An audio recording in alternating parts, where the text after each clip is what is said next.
존경하는 가이라이더 사무총장님, 각 대륙을 대표하는 국가정상과 노사정 대표 여러분, 코로나 위기를 넘어 사람 중심 회복을 추구하는 ILO의 노력에 감사드리며 ILO 총회 1의 세계 정상회담에 아시아 태평양 지역의 대표로 함께하게 되어 매우 뜻깊게 생각합니다.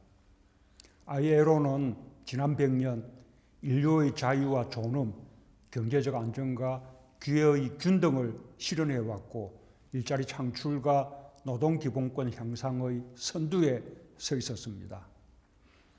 코로나 극복의 과정에도 각국 노사정 대표들과 글로벌 회담을 개최하여 사회적 대화를 통한 포용적 위기 극복을 독려했습니다. 노동의 가치를 지키고 언제나 일과 함께하는 세계를 위한 오늘의 정상회담이 포스트 코로나 시대의 일자리 불평등을 막는 데 지혜와 힘을 모으는 계기가 되길 바랍니다. 사무총장님, 각국 정상과 노사정 대표 여러분, 노동은 인간 존재의 근거이며 노동을 위한 일자리는 우리 삶의 기초입니다. 노동을 통해 우리는 사회 안에서 연결되고 자아를 실현하면서 인생의 보람과 의미를 찾습니다. 세계는 경제 발전을 통해 일자리의 양과 질을 높여왔습니다.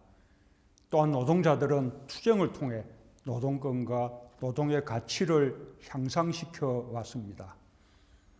완전고용과 노동자의 생활 수준 향상을 추구했던 1944년 필라델피아 선언은 아직도 많은 이들의 가슴에 울림을 주고 있습니다.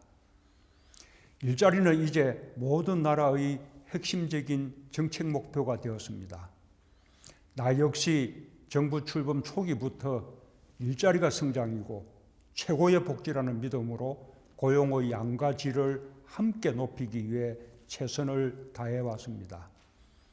한국 정부는 각종 세제와 예산을 고용 중심으로 개편하는 것과 함께 장시간 노동시간을 개선하고 최저임금을 과감하게 인상하여 소득주도 성장을 포함하는 포용적 성장을 추구했습니다.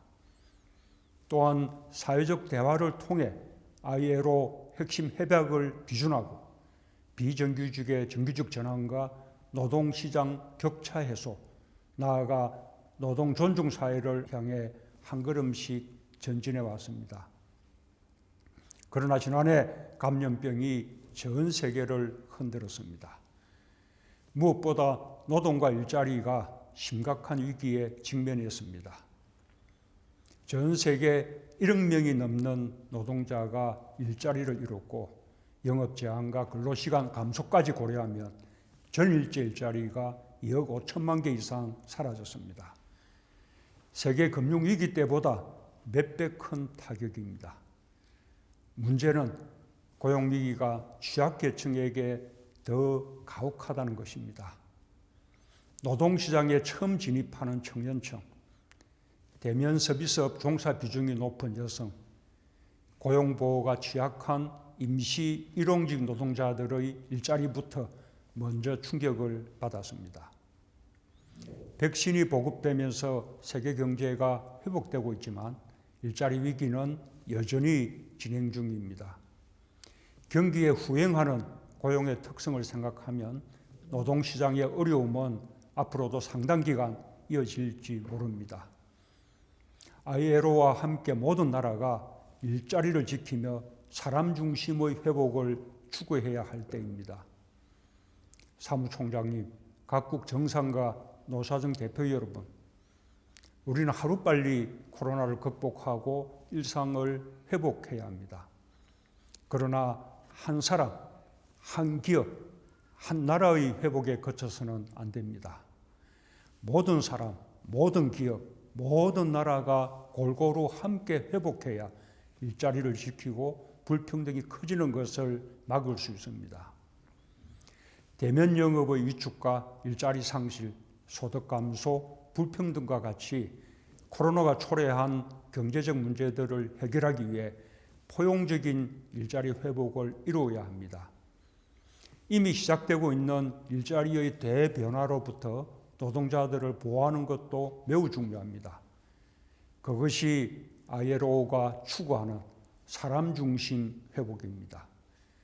그러한 회복이어야만 지속 가능하며 복원력 높은 회복이 될 수 있습니다. 어느 한 경제 주체의 힘만으로는 이뤄낼 수 없습니다. 시장 기능에 맡겨서는 풀 수 없는 과제입니다. 모두를 위한 양질의 일자리 창출을 위해 노사정이 사회적 대화를 통해 힘을 모으기로 했던 ILO 100주년 선언의 실천이 절실한 시점입니다. 한국은 코로나 위기를 먼저 겪었지만 국민들이 스스로 방역의 주체가 되어주었고 연대와 협력의 힘으로 이웃을 배려하며 방역 속에서 일상을 지켜낼 수 있었습니다. 한국은 일자리 극복을 위해서도 연대와 협력, 나눔과 포용의 길을 선택했습니다. 코로나로 인해 경제와 고용이 급격히 위축되던 지난해 7월 한국의 노사 대표들은 인력 조정 대신 휴직과 노동시간 단축에 합의하여 일자리를 지켜낼 수 있었습니다. 한국은 그동안 노사와 지역주민, 지자체가 양보하고 협력해 새로운 일자리를 만드는 상생형 지역 일자리 모델을 꾸준히 확산해 왔습니다. 그중 광주형 일자리는 코로나 위기 속에서도 23년 만에 국내 완성차 공장 설립이라는 성과를 이뤄냈습니다. 현재 8개 지역에서 상생협약이 체결되었고 고용위기 극복에 노사, 지자체가 함께하며 총 460억 불 투자를 통해 13만 개의 일자리를 만들고 있습니다. 정부도 노사의 상생 노력을 적극 뒷받침하고 있습니다. 기업의 인건비 부담을 나누기 위해 고용유지 지원금을 대폭 확대했습니다. 재정을 통해 취약계층에게 일자리 기회를 제공하면서 공공부문이 일자리의 버팀목이 될 수 있도록 노력하고 있습니다. 국민취업지원제도, 전국민 고용보험 등으로 실직자를 더욱 두텁게 보호하고 생계급여의 부양의무자 기준 폐지, 상병수당 도입 등 복지 확대에도 속도를 높이고 있습니다. 위기가 불평등을 키웠던 과거의 경험을 반복하지 않기 위해 고용안전망과 사회안전망을 더욱 강화해 나갈 것입니다.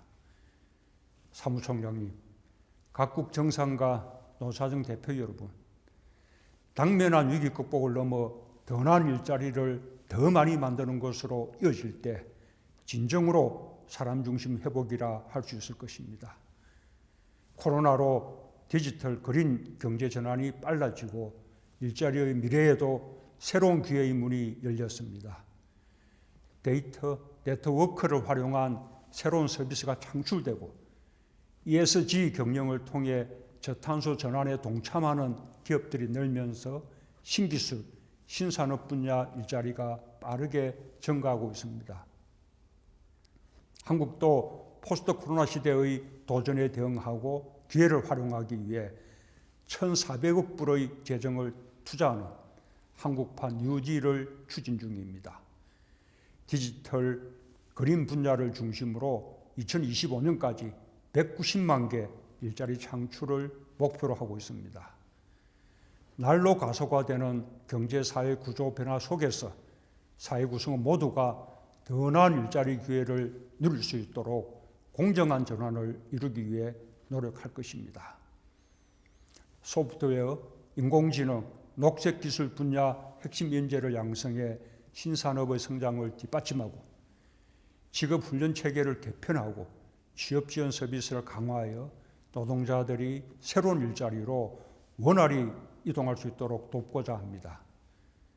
새로운 일자리가 만들어지는 과정에서 플랫폼 노동 등 새로운 형태의 고용관계가 확산되고 있습니다. 노동자와 사용주의 구분을 전제로 한 기존의 노동보호 체계를 보완할 필요성이 높아지고 있습니다.